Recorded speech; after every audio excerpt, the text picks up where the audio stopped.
ચાલો ધોરણ 10ના અમારા બાળકો બેકારી ઘટાડવાના ઉપાયો આપણે જોઈ રહ્યા હતા. હવે એની અંદર આપણે 1 થી 5 ઉપાયો આપણે જોયા હતા. તો આગળના જે 5 ઉપાયો છે એ આપણે આજે જોશું.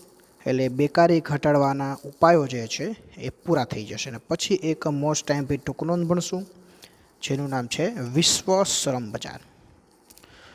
હવે જો છઠ્ઠા ઉપાયમાં આપણને શું કીધું છે કે શિક્ષિત બેરોજગારી અને યુવા બેરોજગારીમાં ઘટાડો કરવા માટે તેઓમાં કૌશલ્યનો વિકાસ કરવો અને શિક્ષણને અનુરૂપ રોજગારી આપવી જોઈએ.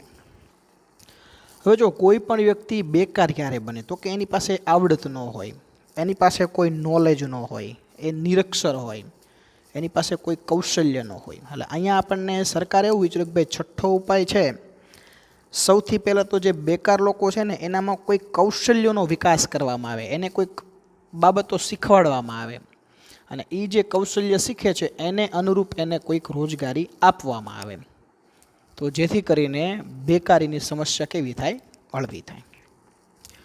કુશળ કારીગરો પેદા થાય તેવી વ્યવસાયલક્ષી કે તકનીકી શિક્ષણની નીતિ અપનાવી. બરાબર, ખાલી ભણીને ભણીએ ને પછી કાંઈ નોકરી ન મળે, બરાબર, પ્રેક્ટિકલ નોલેજ આપણામાં હોય જ નહીં. એના કરતાં અહીંયા શું કીધું છે કે ભાઈ આપણે કુશળ કારીગરો તૈયાર થાય, કે જે કારીગરો કંઈક વર્ક કરીને પ્રેક્ટિકલ એને નોલેજ આપવામાં આવે કે એ પ્રેક્ટિકલ નોલેજનો ઉપયોગ એ કોઈને કોઈ પ્રકારના ક્ષેત્રમાં ટૂંકમાં આવક પેદા કરવામાં, રોજગારી મેળવવામાં એની નોલેજ ઉપયોગી બને. એટલે આપણે ગવર્મેન્ટે ટેકનિકલ શિક્ષણની નીતિ અપનાવવી જોઈએ. બરાબર, છઠ્ઠા ઉપાયમાં આપણે શું કીધું છે કે ભાઈ ટેકનિકલ પ્રેક્ટિકલ શિક્ષણ, કે લોકોને એવું પ્રેક્ટિકલ શિક્ષણ આપો કે જે શિક્ષણનો ઉપયોગી પોતે રોજગારી મેળવવામાં કરી શકે, એવી નીતિ અપનાવવી. શાળા કોલેજોમાં અભ્યાસક્રમો ત્યાંના સ્થાનિક ઉદ્યોગોની જરૂરિયાતોને સંતોષી શકે તેવા રાખવા. બરાબર, કોઈ પણ વિસ્તારની શાળા કોલેજો હોય કોઈ પણ રાજ્યની, તો એના અથવા તો આપણો દેશની વાત કરીએ તો એવા અભ્યાસક્રમો એ શાળા કોલેજની અંદર શીખવાડવા જોઈએ કે જે અભ્યાસક્રમો આજુબાજુના જે ઉદ્યોગો છે એને લગતા હોય, જેથી કરીને વિદ્યાર્થી એ અભ્યાસક્રમ શીખે, એ અભ્યાસક્રમ ભણે એટલે તરત જ એને લગતી એને અનુરૂપ રોજગારી એને મળે. યુવા રોજગારોને શિક્ષણ અને તાલીમ આપીને તેઓમાં વિશિષ્ટ કૌશલ્યનો વિકાસ કરીને ઉત્પાદકતાની સાથે ગુણવત્તા વધે, રોજગારી વધે, વધુ આવક મળે અને જીવન સ્તર ઊંચો હોય તેવા પ્રયત્ન થવા જોઈએ. બરાબર, જે યુવાન લોકો છે એને અલગ અલગ પ્રકારની તાલીમ આપવાની, એનામાં અલગ અલગ કૌશલ્યનો વિકાસ થાય એવો પ્રયત્ન કરવાનો. બરાબર, જેથી કરીને જે ઉત્પાદન છે એની ગુણવત્તામાં વધારો થશે, રોજગારી વધશે. બરાબર, બેરોજગાર લોકો છે એની આવકમાં વધારો થશે અને એ લોકોનું જીવન ધોરણમાં શું થશે, સુધારો થશે. સતત કામ મળી રહેશે તેવું આશ્વાસન આપવું, કામની નવી પરિસ્થિતિ મુજબ નવી જાણકારી મળી તેને યોગ્ય સક્ષમ બનીને સ્વરોજગાર મેળવી શકે અને વિશ્વની જે શ્રમ શક્તિ છે એની તુલનામાં એની સમકક્ષ ભારતનો જે યુવા છે, બરાબર, આપણું જે યુવાધન છે ઊભો રહી શકે તેવા પ્રયત્ન કરવા જોઈએ.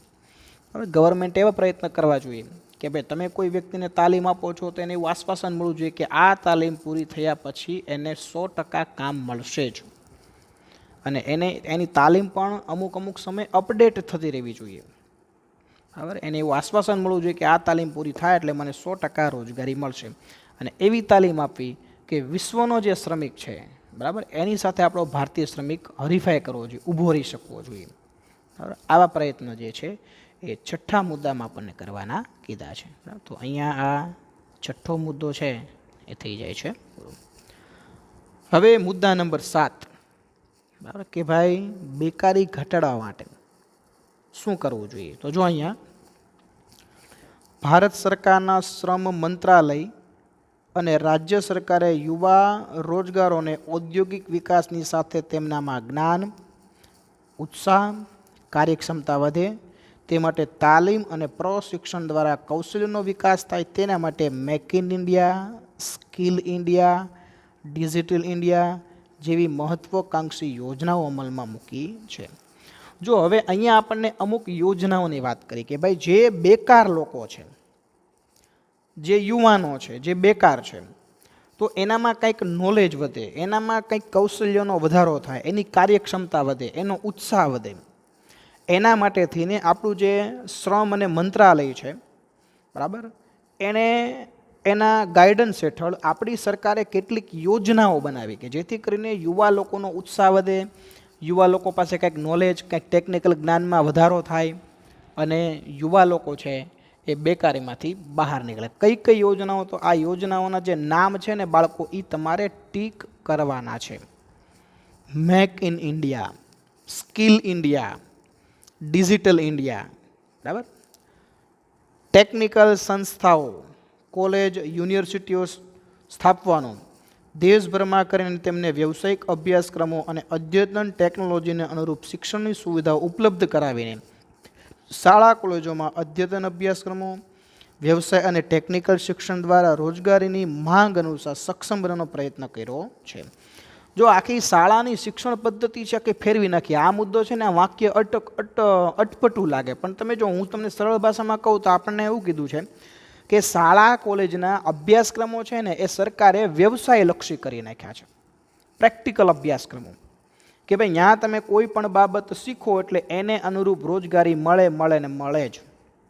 દાખલા તરીકે જો એનું ઉદાહરણ આપ્યું છે કે ભાઈ આઈઆઈટી છે, બરાબર, આઈઆઈએમ છે, તો આ બધી ઉચ્ચતમ એવી સંસ્થાઓ છે કે જે તમને રોજગારલક્ષી તાલીમ આપે છે, પ્રેક્ટિકલ એવું નોલેજ આપે છે કે જેના આધારે તમે એક પ્રકારના સક્ષમ નાગરિક બની જાઓ કે તમે કોઈ જગ્યાએથી રોજગારી ફરજિયાત મેળવી જ શકો, તમે બેકાર બનો નહીં.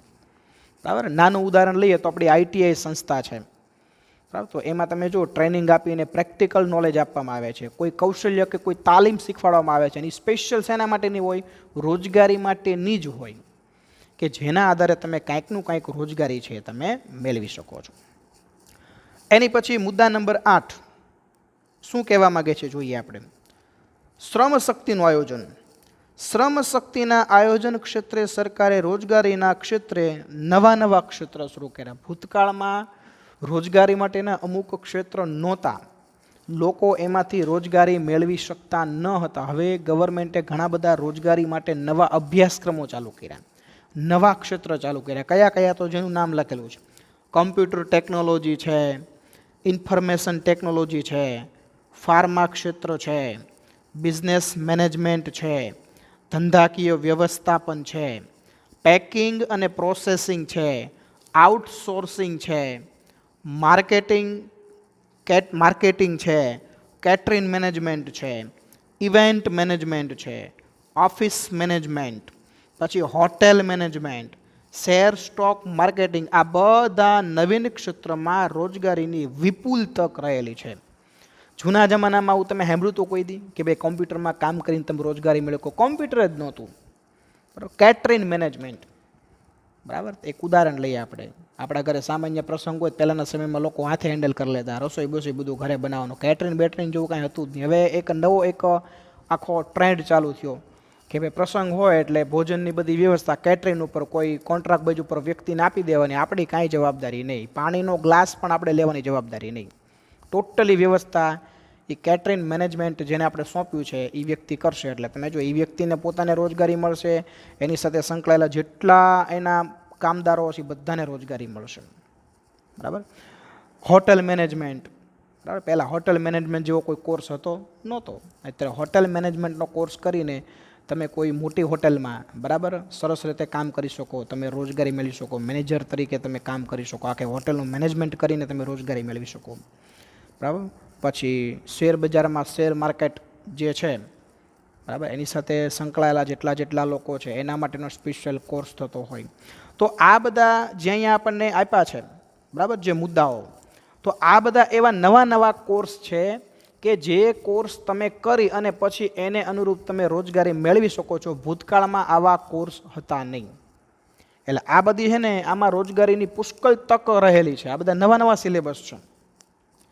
તેથી આ ક્ષેત્રને અનુરૂપ સ્થાનિક જરૂરિયાતોને પૂરક નવા અભ્યાસક્રમોમાં યુનિવર્સિટીમાં દાખલ કરવામાં આવ્યા છે. જો આ બધા આ બધી રોજગારીની તકો છે. એટલે હવે સરકાર શું કરે કે આ બધી જે તક છે ને એને લગતા સિલેબસ શરૂ કરે. દાખલા તરીકે હોટેલ મેનેજમેન્ટ કરવા માટે કોઈ માણસની જરૂર પડે તો એના માટે આપણી યુનિવર્સિટી આખો એક નવો કોર્સ ચાલુ કરી દીધો, હોટલ મેનેજમેન્ટનો કોર્સ, બરાબર. આખી એક શિક્ષણ સંસ્થા ઊભી કરી દીધી કે ભાઈ આ કોલેજમાં તો કે ભાઈ હોટલ મેનેજમેન્ટ એક નવો કોર્સ આવ્યો છે, એ તમે કોર્સ પૂરો કરો એટલે સારી સારી મોટી મોટી બ્રાન્ડેડ જે હોટેલો છે એનું મેનેજમેન્ટ કરવા માટે મેનેજર તરીકે તમને નોકરી મળે, બહુ સારો પગાર મળે. એટલે આ બધા રોજગારીના નવા નવા ક્ષેત્ર છે, એને અનુરૂપ હવે શિક્ષણ ગવર્મેન્ટે આપવાનું વિચાર્યું. યુનિવર્સિટીમાં નવા નવા સિલેબસ દાખલ કરી દીધા કે તમે એને લગતા સિલેબસ ભણો એટલે એને લગતી રોજગારી તમને મળે, જે થકી વર્તમાનની આપણે અને ભવિષ્યની જે શ્રમ શક્તિની માંગ છે એને આપણે પહોંચી શકીએ. શ્રમ શક્તિની માંગને અનુરૂપ યુવાનો શિક્ષણ પ્રાપ્તિના અંતે રોજગારીની તક પ્રાપ્ત કરી શકે તેવા ડિપ્લોમા કે સર્ટિફિકેટ પ્રકારના કોર્સ, બરાબર, તાલીમ અભ્યાસક્રમો, બરાબર. કેવા કેવા અભ્યાસક્રમો? તો કે ભાઈ spinning, weaving, turning, plumbing, radio, TV કે મોબાઈલ એસી રિપેરિંગ, આ બધા કોર્સ હવે શરૂ કરવામાં આવી રહ્યા છે. જો આઈટીઆઈ નામની સંસ્થા તમે સાંભળી હશે, ત્યાં આવા બધા પ્રકારના કોર્સ કરાવવામાં આવે. સ્પિનિંગ ને વિવિંગ ને આ બધા ઉદ્યોગોમાં યંત્ર રિપેર કરવાના હોય, કોઈ ઇલેક્ટ્રિકનો હોય, કોઈ પ્લમ્બરિંગનું કામ કરવાનું હોય, બરાબર, ટીવી, મોબાઈલ રિપેરિંગ, વાહન રિપેરિંગ, આવા બધા કોર્સ આ આઈટીઆઈ કોલેજની અંદર કરાવવામાં આવે, બરાબર, જેથી કરીને તમે એ કોર્સ કરીને કોઈક ને કોઈક તમે રોજગારી મેળવી શકો. ઓટોમોબાઈલ ક્ષેત્રે પણ ક્રાંતિ આવી છે, બરાબર. વાહનોનું ઉત્પાદન, વાહનોનો વપરાશ તમે જો કેટલો વધી ગયો, તો ઓટોમોબાઈલને લગતો કોર્સ તમે કરો તો એમાં પણ રોજગારીની વિપુલ તક રહેલી છે. Electronics, computer science, genetic science, aerospace, robot making, આ નવા કોર્સની તાલીમ આપીને કુશળ કારીગરો, એન્જિનિયરો અને ટેકનિશિયનો તૈયાર થઈ રહ્યા છે, જે આ નવા ધંધા ઉદ્યોગ શરૂ કરવા માટે ઉદ્યોગોને સ્ટાર્ટઅપ ઇન્ડિયા અન્વયે સસ્તી લોનની સહાય પૂરું પાડવાનો પ્રયત્ન પણ થયો છે. જો આ બધા કોર્સ એવા છે કે જે કોર્સ તમે કરો તો આ કોર્સ કરીને તમે તમારો પોતાનો સ્વતંત્ર ધંધો કે બિઝનેસ તમે ચાલુ કરી શકો છો. એના માટે તમે જો અહીંયા સરસ મજાની એક યોજના છે સ્ટાર્ટઅપ ઇન્ડિયા, બરાબર. આના વિશે આગળ આવી ગયું. સ્ટાર્ટઅપ ઇન્ડિયા એટલે તમારે તમારો ઉદ્યોગ ધંધો સ્ટાર્ટ કરવાનો, સરકાર તમને બધી મદદ કરે, પૈસા નથી તો લોન આપે સસ્તા ભાવે, તમારી પાસે નોલેજ નથી તો સરકાર ગાઈડન્સ આપે, યંત્ર નથી તો ખરીદવા માટે પૈસા આપે. આ સ્ટાર્ટઅપ ઇન્ડિયા એટલે કેવો પ્રોજેક્ટ છે કે તમે કોઈ પણ તાલીમ મેળવી તમારો પોતાનો સ્વતંત્ર બિઝનેસ ચાલુ કરવા માગો છો તો સરકાર તમને બધી મદદ કરે. સ્થાનિક ઉદ્યોગોની સાથે રહીને તાલીમ સંસ્થાઓનો સહકાર અને પરસ્પર સંકલનથી આ શક્ય બન્યું છે. એક બાજુ તાલીમી સંસ્થા છે, એક બાજુ સ્થાનિક ઉદ્યોગો છે. આ બંનેના સંકલનથી ઘણા લોકોને આવી રીતે રોજગારી મળી છે, બરાબર. માનો કે આપણા ભાવનગરમાં ઉદ્યોગો છે તો આપણા ભાવનગરમાં ઉદ્યોગમાં જેવા જેવા વ્યક્તિની જરૂર હોય એવી જ તાલીમ આપણી ભાવનગરની આઈટીઆઈ કોલેજ આપે, એટલે સીધા અહીંયાથી તાલીમ લઈને છોકરા સીધા ભાવનગરના અલગ અલગ ઉદ્યોગમાં એ કામ ઉપર લાગી જાય, બરાબર. આના માટે ઉદ્યોગ અને તાલીમી સંસ્થા બંને વચ્ચે શું હોવું જોઈએ? સંકલન હોવું જોઈએ.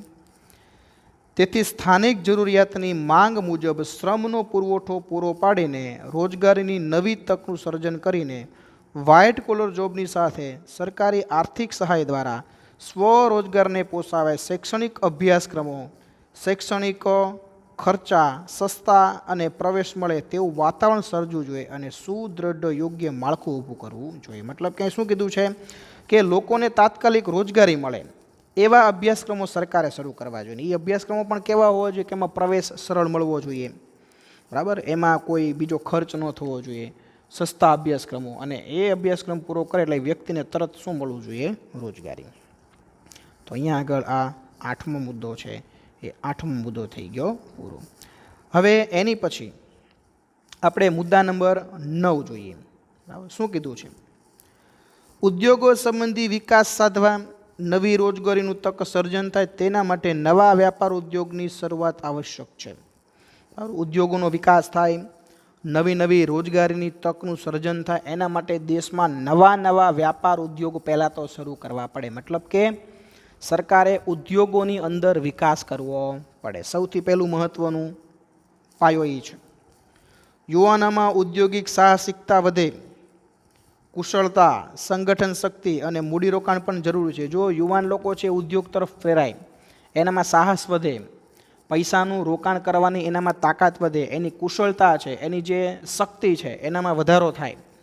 સરકારશ્રી દ્વારા ઓછા મૂડીરોકાણથી પ્રારંભિક ઓછા માર્જિન સાથે યંત્ર, કાચો માલ કે ફર્નિચર ખરીદવા માટે ઓછા વ્યાજે ધિરાણની સવલતો, વેચાણ માટેની સહાયતા જેવી અનેક યોજનાઓ દ્વારા સ્વરોજગારીને પ્રોત્સાહન આપવાનો પગલાં ભર્યા છે કે ભાઈ તમારે ઉદ્યોગ શરૂ કરવો છે, પૈસા નથી તો સરકાર તમને પૈસા આપે, તમારી પાસે યંત્ર લેવા માટે પૈસા નથી તો એના માટે સરકાર પૈસા આપે. સરકાર કોઈ માર્જિન ન રાખે, પોતાનો નફો ન જોવે. સરકારનો હેતુ શું છે કે ભાઈ બેરોજગાર લોકો છે ને રોજગારી મળવી જોઈએ. ઓફિસમાં ફર્નિચર માટે પૈસા નથી તો સરકાર આપે. ટૂંકમાં સરકાર સસ્તા દરે તમને લોન આપે. એ લોનના પૈસાનો ઉપયોગ કરીને રોજગારી તમારે મેળવવાની, એવો સરકારે પ્રયત્ન ચાલુ કર્યું. ધંધો શરૂ કરવા કે ચલાવવા માટે ટેકનિકલ કે વ્યવસાયિક જ્ઞાન ન હોય તો એ જ્ઞાન સરકાર આપે. વહીવટી કુશળતા, તમારે તમારા ધંધાનું વ્યવસ્થાપન કરતા આવડતું નથી તો એમાં તમારામાં વહીવટી નોલેજ નથી તો એ પણ સરકાર આપે. કૌશલ્ય અને સહાય આપવાનું કાર્ય કરી અને સરકારી પ્રયત્ન થકી થઈ રહ્યું છે. મતલબ કે ટોટલી સહાય તમને સરકાર કરી રહી છે. માત્ર ને માત્ર તમારે રોજગારી મેળવવાની છે, તમારે ઉદ્યોગ ધંધો શરૂ કરવાનો છે. બાકી બધી સહાય કોણ કરે છે? તમને સરકાર. બેન્કો, નાણાકીય સંસ્થાઓએ આર્થિક સહાય, સસ્તી સરળ લોનની સુવિધા અને સ્થાનિક વેપારી સંગઠનો, સેવાભાવી સંસ્થાના પ્રયાસ થકી મહિલાને ગૃહ ઉદ્યોગ સ્થાપીને રોજગારી પૂરી પાડી છે. જો આના માટે બેન્કો પણ તૈયાર છે.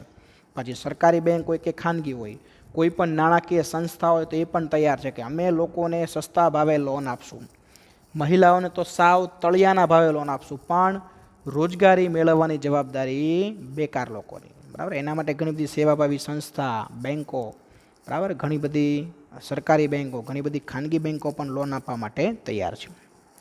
આમ પરંપરાગત વ્યવસાયમાંથી બહાર નીકળીને કુટુંબના સભ્યની એક નવી પેઢી તૈયાર થાય જે નવા નવા વેપાર ધંધા અને ઔદ્યોગિક ક્ષેત્રની ક્ષિતિજો વિસ્તારે. મતલબ કે જે લોકો બેકાર છે, જે લોકો જે પોતાનો પરંપરાગત વ્યવસાય પોતાના પિતાશ્રી દ્વારા મળેલો વ્યવસાય કરી રહ્યા છે, જેમાં રોજગારી ઓછી છે, તો એમાંથી એ લોકો બહાર નીકળે અને સરકારની બધી યોજનાનો લાભ લઈ, બધી મદદનો લાભ લઈ અને એક રોજગારીનું નવું ક્ષેત્ર શરૂ કરે, જેથી કરીને એની આવકમાં શું થાય? વધારો થાય અને બેકારીમાંથી બહાર નીકળે. એવો પ્રયત્ન સરકારે કર્યો છે. ચલો હવે લાસ્ટ મુદ્દો જોઈએ, 10મો મુદ્દો. રોજગાર વિનિમય કેન્દ્ર રોજગાર શોધતી વ્યક્તિ, શ્રમિકો, કામદાર, શિક્ષિત, કુશળ કે અર્ધકુશળ યુવાનોને કામ આપવા માગતા માલિકો સાથે જોડવાનું કામ કરે છે. બરાબર. આપણા ભાવનગરની અંદર રોજગાર વિનિમય કચેરી છે, એસટી સ્ટેન્ડની બાજુમાં. બરાબર. આપણું જે એસટી ડેપો છે એની બાજુમાં જ છે. બરાબર. રોજગાર વિનિમય કચેરી. તો એ તમે જો જેટલા બેકાર લોકો હોય ને એની નોંધણી કરે અને આજુબાજુના ઉદ્યોગમાં જો એને અનુરૂપ કોઈ જગ્યા બહાર પડી હોય નોકરી માટેની તો એ બેકાર લોકોના પત્રને ઘરે પત્ર લખીને જાણ કરે. એટલે કામ આપવા માગતા માલિકો અને કામ મેળવવા માગતા શ્રમિકો, બેકાર લોકો, આ બંનેને જોડવાનું કામ આ કચેરી કરે છે. આ સંસ્થા શિક્ષિત બેકારોની નોંધણી, કામની જગ્યાનો પ્રકાર, આ બધાની વિશ્વસનીય માહિતી આપણને આપે છે. કારકિર્દીના પસંદગી માટે માર્ગદર્શન આપે છે. બરાબર કે ભાઈ તમને ખબર ન હોય કે મારે કયા પ્રકારનો આ પ્રકારનો અભ્યાસ મેં પૂરો કર્યો છે, હવે મારે કેવા પ્રકારની રોજગારી મેળવી, ક્યાંથી મેળવવી, આ બધું માર્ગદર્શન પણ આપે છે. આ કેન્દ્રો રોજગાર, કારકિર્દી, બરાબર, આવા મેગેઝિન અને સામયિક દ્વારા પણ માહિતી આપે છે. આ મેગેઝિન અને સામયિકના નામ ટીક કરજો. બરાબર. રોજગાર નામનું એક મેગેઝિન, કારકિર્દી નામનું મેગેઝિન, એના દ્વારા એ આપણને માર્ગદર્શન પણ આપે છે. મોડેલ કેરિયર સેન્ટર દ્વારા તથા હેલ્પલાઇન નંબર દ્વારા લોકોને માહિતી આપે છે. સ્કિલ પ્રોગ્રામ, રોજગાર મેળા, આ બધા દ્વારા તે મફત સેવા આપે છે. મતલબ કે રોજગાર વિનિમય કેન્દ્રનો હેતુ એક જ છે કે કોઈ પણ માધ્યમ દ્વારા બેકારોને રોજગારી આપવાની અને બેકારોની સંખ્યા કેટલી છે એની નોંધણી કરવાની. બરાબર. આ એનું મુખ્ય એનો ટાર્ગેટ. ડિસેમ્બર 2015 સુધીમાં 947 રોજગાર વિનિમય કેન્દ્ર હતા. ટીક કરજો. જેમાં 2013ની અંદર 468.23 લાખ બેકારો દેશમાં હતા અને ગુજરાતમાં કેટલા લોકો હતા? 8.30 લાખ. જો આ બેકારીના આંકડા છે, ટીક કરજો. બરાબર. ઓબ્જેક્ટિવમાં પૂછાય તો કામ લાગે. બરાબર. એટલે આંકડાઓ છે તમારે ટીક કરવાના છે. ચલો અહીંયા બેકારી ઘટાડવાના બાકીના જે ઉપાયો હતા એ બધા ઉપાયો પણ થઈ જાય છે પૂરા. હવે એક અગત્યની ટૂંકનોંધ આપણે જોવાની છે. જે ટૂંકનોંધનું નામ છે વિશ્વ શ્રમ બજાર. શું છે ટૂંકનોંધનું નામ? વિશ્વ શ્રમ બજાર. ત્યાં લખી નાખો મોસ્ટ IMP. હવે સૌથી પહેલાં તો વિશ્વ શ્રમ બજાર કોને કહેવાય? વિશ્વના દેશો પોતાના શ્રમિકોનું આદાન પ્રદાન કરે તેને વિશ્વ શ્રમ બજાર કહેવાય. આ વાક્ય ટીક કરો. હવે શ્રમિકો એટલે કાંઈ મજૂરોની વાત નથી કરી ખાલી, બરાબર. માનો કે ભારત દેશમાંથી અમેરિકામાં લોકો જાય છે, બરાબર. કાં તો શિક્ષણ માટે જાય, કાં તો નોકરી માટે જાય, કાં તો ધંધા માટે જાય, અથવા તો અમેરિકામાંથી લોકો અહીંયા આવે છે. તો આ જે લોકોની અવરજવર છે ને, શિક્ષણ માટે હોય કે વ્યાપાર માટે હોય કે નોકરી માટે હોય, એ જે લોકોની અવરજવર છે ને એને વિશ્વ શ્રમ બજાર કહેવાય ટૂંકમાં, બરાબર. આંતરરાષ્ટ્રીય કક્ષાએ શ્રમિકોનું એક દેશમાંથી બીજા દેશમાં સ્થળાંતર શું કામ થાય? લોકો એક દેશમાંથી પોતાના દેશમાંથી બીજા દેશમાં જાય શું કામ? તો કે એક તો કાં તો રોજગારી માટે જાય, કાં તો વેપાર ધંધા માટે જાય, કાં તો કોઈ તાલીમ લેવા માટે જાય, કાં તો શિક્ષણ મેળવવા માટે જાય. અને આને છે ને શ્રમની આંતરરાષ્ટ્રીય ગતિશીલતા કહેવાય, બરાબર. તમે એવું સાંભળ્યું છે કે ઘણી જગ્યાએ ઘણાના છોકરાઓ છે એ વિદેશમાં ભણવા માટે જાય છે, ઘણાના બાળકો વિદેશમાં નોકરી માટે જાય છે, નવો ધંધો શરૂ કરવા માટે જાય છે. તો એ આંતરરાષ્ટ્રીય શ્રમની ગતિશીલતા કહેવાય. શૈક્ષણિક જ્ઞાન, ઉચ્ચ ટેકનિકલ જ્ઞાન, કૌશલ્યની પ્રાપ્તિ માટે, વિદેશમાં વધુ આવક માટે, વધુ સુવિધા માટે, બરાબર, વધારે સારી નોકરીની શોધ માટે, બુદ્ધિધનનું બહિર્ગમન જેને કહેવાય બ્રેઇન ડ્રેઇન, એ આંતરરાષ્ટ્રીય સ્થળાંતર છે, બરાબર. લોકો સારું નોલેજ મેળવવા માટે, પૈસા કમાવા માટે બીજા દેશમાં જાય એટલે એને કહેવાય બ્રેઇન ડ્રેઇન કહેવાય, બરાબર. બુદ્ધિધનનું બહિર્ગમન કહેવાય, આંતરરાષ્ટ્રીય સ્થળાંતર કહેવાય. સામાજિક મોભા વધારતું આ દેશાવર્ગમન હમણાં ધ્યાન આકર્ષક રીતે પ્રચલિત બની રહ્યું છે, બરાબર. હમણાં તમે જુઓ કે મોભા માટે, બરાબર, મારો પુત્ર તો અમેરિકામાં છે, મારો પુત્ર તો કેનેડામાં છે, મારી પુત્રી તો કેનેડામાં છે, બરાબર. દેખાદેખીથી આવું ધ્યાન આકર્ષક રીતે આવું વલણ જે છે એ વધી રહ્યું છે. બુદ્ધિશાળીઓ, પ્રતિભાશાળી વ્યક્તિઓ, તાલીમ પામેલ કુશળ અને સુસજ્જ કારીગરોના અન્ય દેશમાં સ્થળાંતર થવાથી ત્યાં સ્થાયી થવાના વલણના કારણે આપણા દેશમાં બુદ્ધિ પ્રતિભા ધરાવતી, ટેકનિકલ જ્ઞાન સંપન્ન વૈજ્ઞાનિક માનસ ધરાવતી પ્રતિભાની શું વર્તાય છે ખોટ? હવે જો ઘણીવાર આ જે વિશ્વ શ્રમ બજાર છે એ ઘણીવાર આપણા દેશ માટે નકારાત્મક નીવડે છે, કારણ કે લોકો આપણા દેશમાં તાલીમ લઈને તૈયાર થાય, બરાબર, ભણી ગણીને તૈયાર થઈને પછી સારા પગાર માટે વિદેશમાં જાય નોકરી કરવા માટે. તો આવા સારા ભણેલા ગણેલા લોકો આપણા દેશમાંથી બીજા દેશમાં વયા જાય એટલે એનો જે નોલેજનો લાભ છે એ આપણા દેશને ન મળે. ઘણા બધા એવા પણ જે સારા વૈજ્ઞાનિકો બની ગયા હોય બીજા દેશમાં વયા ગયા હોય, સારા ડૉક્ટરો બન્યા હોય ને બીજા દેશમાં વયા ગયા હોય, બરાબર, સારા એન્જિનિયરો બનીને બીજા દેશમાં જતા રહ્યા હોય, તો એની આપણા દેશમાં ખોટ વર્તાય. વૈશ્વિકીકરણ અને ઉદારીકરણને લીધે અર્થવ્યવસ્થામાં એક નવી પરિસ્થિતિ સર્જાણી, બરાબર. આપણે આગળ ચેપ્ટર ભણી ગયા વૈશ્વિકીકરણને ઉદારીકરણને. તો જ્યારથી આ વૈશ્વિકીકરણ ઉદારીકરણ આવ્યું 1991માં, એટલે તમે જો દેશની પરિસ્થિતિ બદલાણી.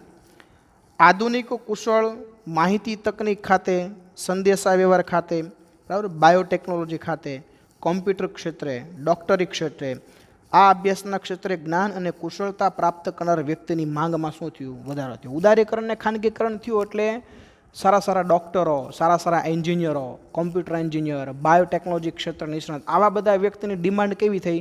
વધારે ઊભી થઈ, એવું આપણને કહેવા માગે છે. અનેક દેશ આવા વિશિષ્ટ શૈક્ષણિક લાયકાત, કુશળતા પ્રાપ્ત લોકોને તાલીમ આપીને શ્રમિકોની, તજજ્ઞોની ભરતી કરે છે અને તેમને આકર્ષવા માટે લોભણી યુક્તિ પ્રયુક્તિ અજમાવે છે. પછી ઘણા બધા દેશ શું કરે કે પોતાના દેશનો વિકાસ થયો હોય, ઉદ્યોગોનો પુષ્કળ વિકાસ થયો, પણ પોતાના દેશમાં કુશળતા પ્રાપ્ત વ્યક્તિઓ ન હોય, એટલે એ લોકો પછી છે ને બીજા દેશમાં જાહેરાત આપે કે ભાઈ તમે અમારા દેશમાં આવો, તમને આવી નોકરી આપશું, આટલો પગાર આપશું, વર્ષમાં એકવાર ફરવા લઈ જશું, ને ગાડી આપશું, રહેવા માટે ફ્લેટ આપશું, બાળકોની સ્કૂલમાંનો ખર્ચો આપશું, આન તેન આવી આકર્ષક જાહેરાતો આપે, બરાબર, લોકોને પોતાના દેશ તરફ આકર્ષવા માટે. ઔદ્યોગિક એકમો હરીફાઈમાં ટકી રહેવા માટે જરૂર હોય તેવી લાયકાત, જ્ઞાન કૌશલ્ય પ્રાપ્ત કર્મચારીઓને જો ઉચ્ચ તાલીમ આપવાનું જણાય તો વિદેશમાં મોકલે છે. આ પણ આંતરરાષ્ટ્રીય સ્થળાંતરનો ભાગ છે. ઘણી બધી કંપની પણ તમે જો પોતાના કંપનીના કર્મચારીને તાલીમ આપવા માટે બીજા દેશમાં મોકલે છે, તો આને પણ આંતરરાષ્ટ્રીય સ્થળાંતર કહેવાય. આ પ્રકારે વિદેશમાં નોકરી ધંધા અર્થે જવાથી એક જ લાભ થાય, વિદેશી ચલણ આપણા ભારતમાં આવે છે. અને આ રીતે વિદેશી ધન દેશમાં આવતા હુંડિયામણની સમસ્યા કેવી બને? હળવી. બરાબર, અહીંથી લોકો વિદેશમાં જાય એટલે ફાયદો એક જ થાય, જ્યારે ભારતમાં આવે ને ત્યારે એ વિદેશી નાણું પોતાની સાથે લાવે ને આપણી બેંકોમાં જમા કરાવે, એટલે આપણી બેંકમાં વિદેશી નાણાંના જથ્થામાં વધારો થાય. બરાબર, બાકી આપણને કોઈ લાભ થાય નહીં. બાકી મોટા મોટી શું થાય? ખોટ, કારણ કે એ લોકો તૈયાર આપણા દેશમાં થયા હોય ઉચ્ચ શિક્ષણ મેળવીને, બરાબર, અને એનું નોલેજનો લાભ કોણ લે? બીજા દેશના લોકો. એટલે એ આપણા માટે શું છે? ખોટ છે. તો અહીંયા આગળ આજે આપણું જે આ ચેપ્ટર છે એ ચેપ્ટર થઈ જાય છે પૂરું. બરાબર, 17મું ચેપ્ટર છે એ આપણે પૂરું કર્યું. હવે નેક્સ્ટ લેક્ચરની અંદર એક નવા ચેપ્ટર સાથે મળશું. તો આજનું હોમવર્ક છે એ દરેક બાળકો નોટ કરી લેશું. ઓકે, તો અહીંયા આપણે આજનો લેક્ચર રાખીએ છીએ. Okay, by.